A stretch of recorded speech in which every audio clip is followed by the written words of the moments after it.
All right, this is Group 5. Stacy Futrell, David Roach, and LaShonda May. We're doing assignment 4 in the basic guide to supervision and instructional leadership. Assignment number 4 for chapter 7 and 8. The directions: review the supervisor's behavior continuum from chapter 6.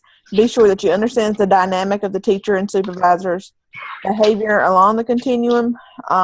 Looking at chapter 7 and 8, maintaining confidentiality, describe a school situation where a supervisor has observed a teacher problem and the supervisor responded with directive control, and then demonstrate that you understand the differences. The difference, explain how the same supervisor might have responded with a direct informational behavior instead. All right, so we'll start with looking at the behavior continuum. We want to talk about as far as the direct control and then the directive informational behavior. Let's see. The directive control, what I notice is that one starts out as teacher-led, and then it ends up being the supervisor-led toward the end of the like the listening, clarifying, different stages.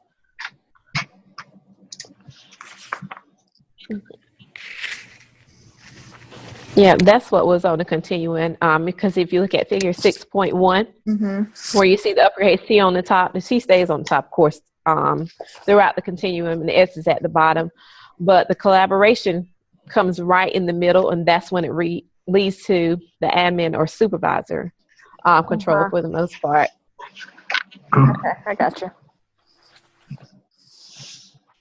I think the big thing when we kind of look at the big picture for supervisory action is what, I think there's like two different types of supervisors. There's the traditional supervisor where, this is your manager. This is the person who's concerned with meeting the organizational objective and goals, sort of however.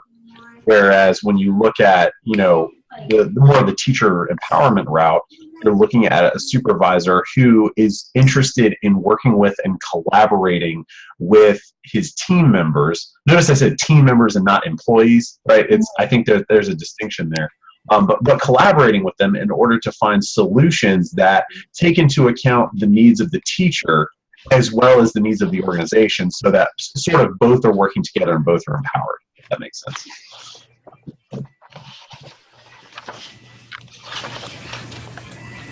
But I noticed that with is it the directive control, how you're more of giving the teacher a little bit more leeway in figuring out the problems than in the directive informational part. That one's more of teacher giving, or the supervisor giving the teacher choices, and the teacher has to pick what choice. Did y'all get that? I mean, did y'all see? Yeah. With the directive control, it was all, like you said, supervisor led. Like, you have no options. This is the way that it needs to be done, or the way it's going to be done. And also with the directive informative, it's giving you options or suggestions. And I also, something that I guess that came to mind when I was reading the chapter is, what if you started off as a directive informative, but you had that teacher that was not, I guess, not taking to those suggestions or solutions. I'm looking back at my screen in the classroom, and therefore that the admin had to go to the directive control. So I looked at it that way as well, where it could have been one way, but it ended up having to be another way. Right. Yeah, I think you're right on the point, LaShonda. I think as an administrator, you want to start with the least, like the least intrusive option. It's like with a student, right? Like, if you have a student who comes to class and they put their head down, instead of saying, "Hey, you get your head up," it's, "Hey, are you doing okay today?" Normally you come in, you're okay. I just want to make sure you're okay.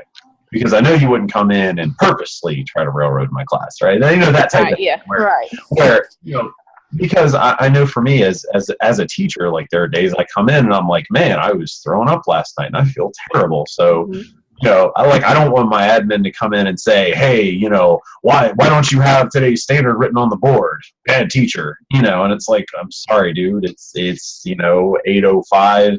My kids are working. Like, I was sick last night. You see what I'm saying? So I think it's important to take the most broad approach and then sort of narrow it down to, you know, hey, you know, your classroom management is not effective. This is not a safe environment. You're going to do this now. Does that make sense? It does. Mm-hmm. And it's like you want to give the teacher or the benefit of the doubt almost before you kind of jump to conclusions. Right. Well, in the same way as, like, you know, you have to pick your battles, I think. Mm-hmm. Right. All right. And then it talked about describe a school situation where a supervisor has observed a teacher problem and the supervisor responded with directive control. Well, I will say this on my part. Me personally, I haven't seen that since I've been at my current school site. And if it's happened, then I don't know anything about it. I've heard bits and pieces about situations, but I put down one example was your lesson plan should be detailed. They need to be detailed.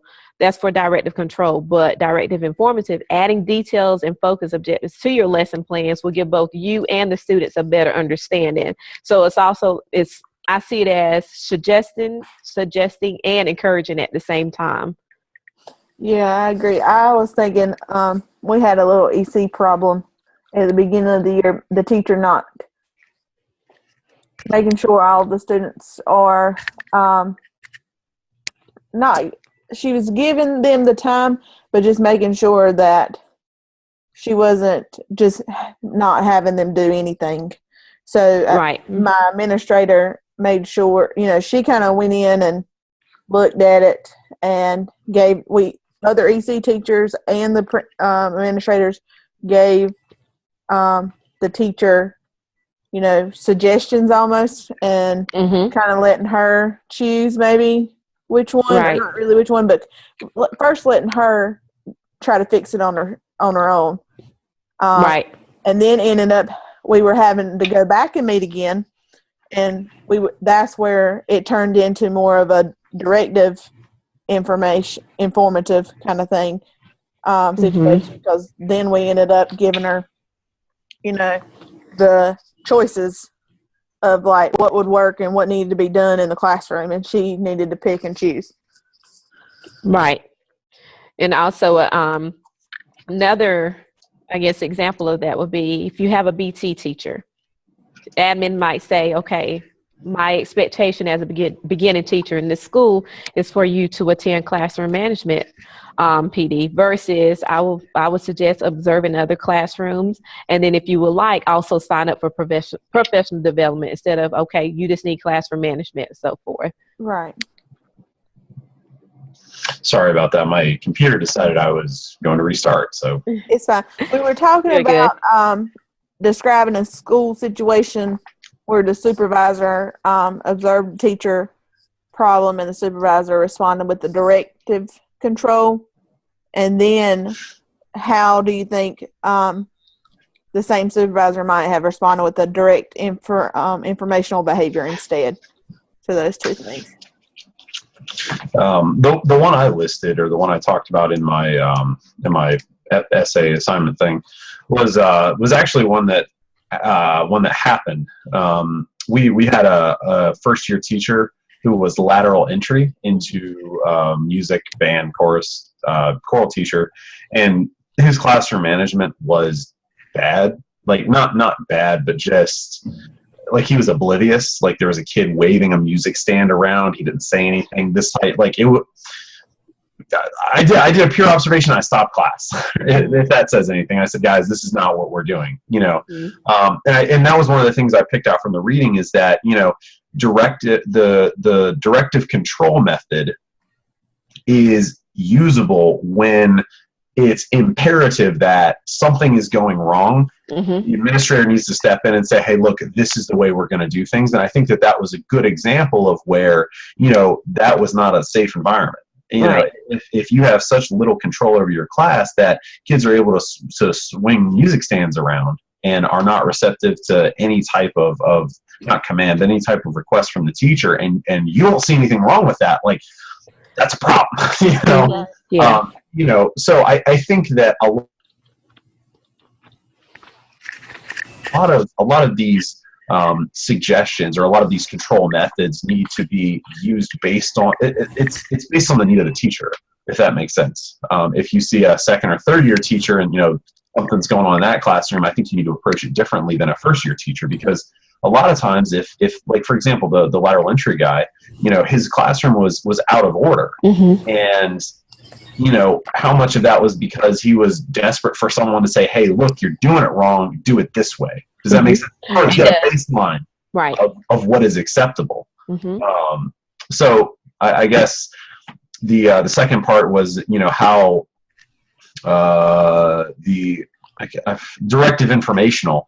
I think it's really important to provide options. If you are going to be directive informational, to say, hey, look, here are 2 or 3 suggestions, each of which will, have been successful in the past. Which do you want to do? So that was my example.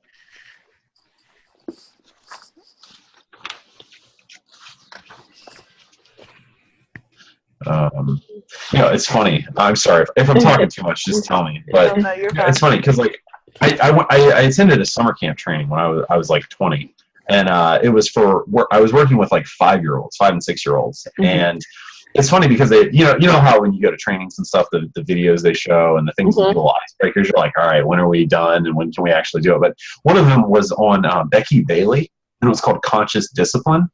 And the idea is that you have a student or a young person who is not wanting to work with you.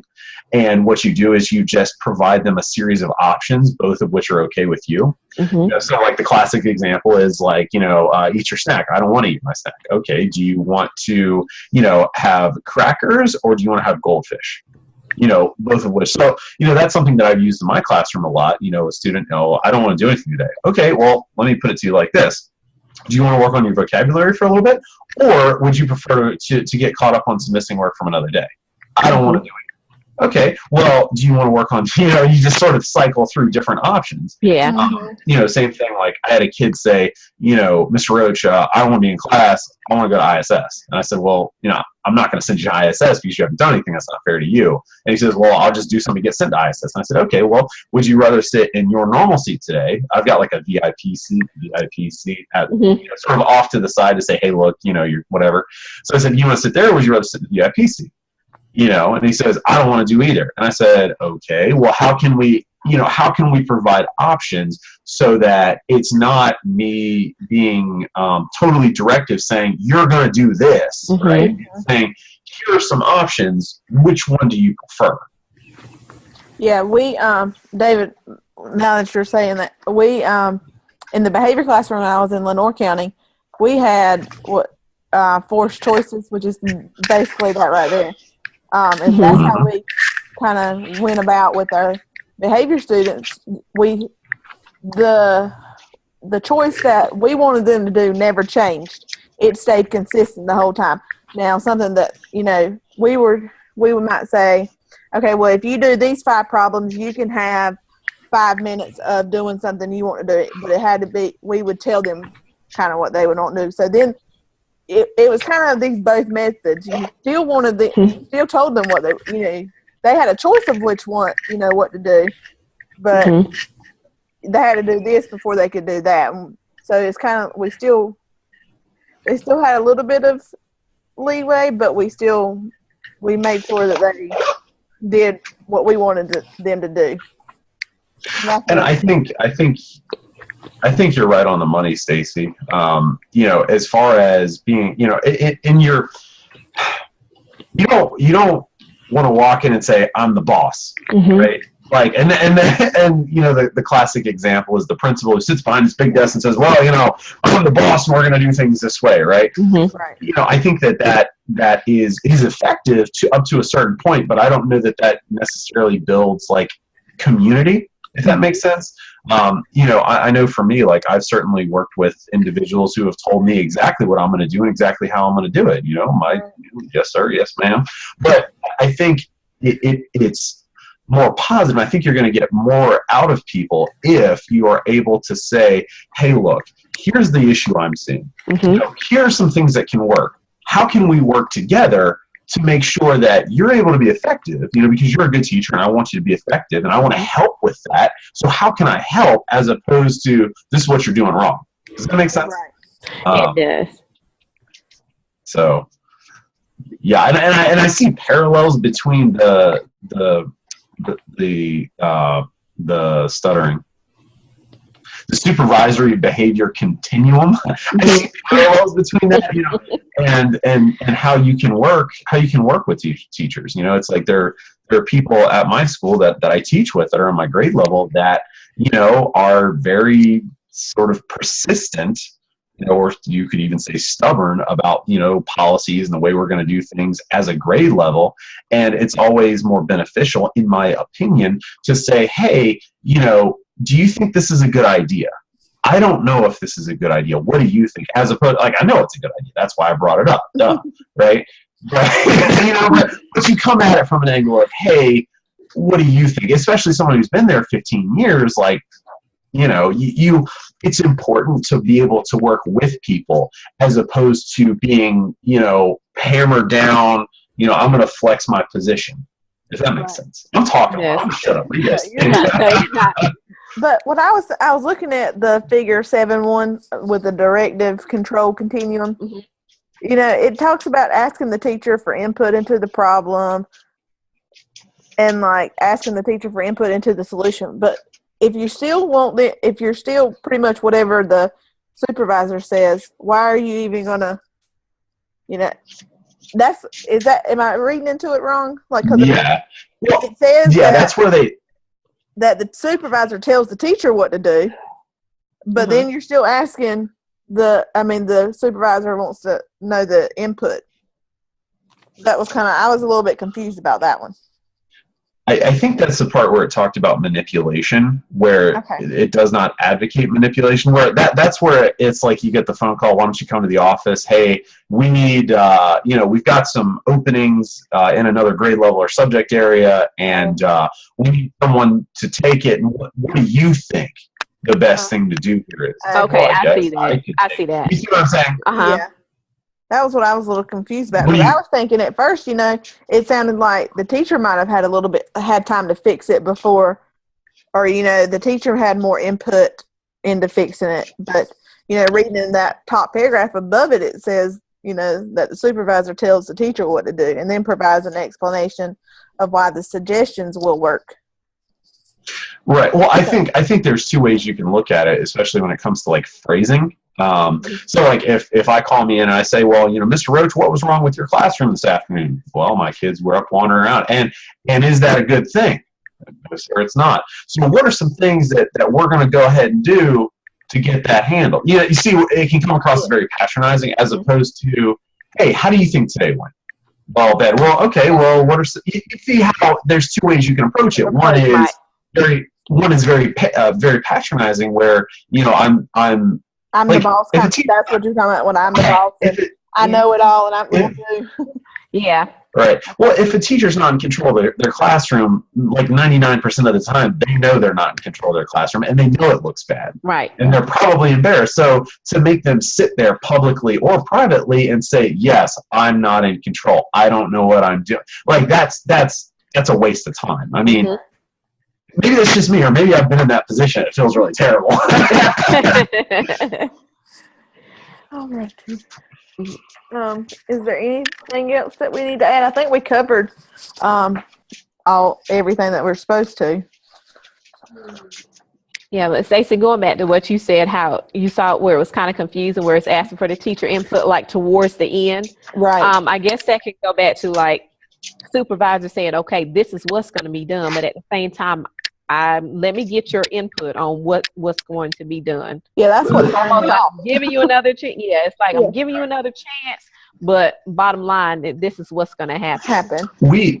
We had this occur at my school. We had actually like 4 students who were retained in 7th grade, and they were put on contract where if they made A's and B's and had good attendance records and no disciplinary infractions, at the end of the first 9 weeks, they'd be bumped up to 8th grade. So my principal, brought the whole 8th grade in, and we all sat down at the conference table, and he said, okay, he projected, he's like, here's the grades, here's the stats, this kid's going to move up. How do you guys want to handle it? Like, give me some options. How are you seeing this? And I feel like that's kind of in the same vein as what you're talking about, LaShonda, where you're taking teacher input about a final goal or objective that's going to occur. No matter what you have to say about it. Gotcha. Right. Right, like he's like, and this is where like we had 2 students coming up. I'm saying like a lot. I'm so sorry. We're having 2 students come up to the 8th grade. Whose home base do you want them to be in? What electives do you think would be good? Are there personality conflicts already going on in a room? Were there discipline data from last year where they didn't get along or did get along? What's going to be in the best interest of the child? Right. Like if our EC group is off the chain 5th period, because it's 5th period or, whatever, where can we put this student? Are they good in the morning? Do they struggle in the morning? And I think that's the kind of input that, teachers, personally, I feel empowered by having, because it's saying that my suggestions or my thoughts will be considered, and if there's no major objection or reason why we can't do something, we'll do it. I think that's what we discussed, like with our school improvement team. A lot of decisions go through there, like you were saying. This is going to be done. This is our end result, but what are some ways we can handle it to get to that end result? So we discussed a lot at our school improvement team about that. But yeah, I agree, Stacey. It can be kind of confusing where it's like, get teacher input, and it's like, all right, guys, I'm going to send out a survey to see what you guys want to do as far as, testing schedule, for example. All right, I looked at the survey and 10% of people voted for this, so that's what I want, so that's what we're going to do. Right. All right. Everybody good? Yeah, I'm sorry. I feel like I talked. Yeah. But if anybody else don't have anything else to add, I'll go ahead and stop recording.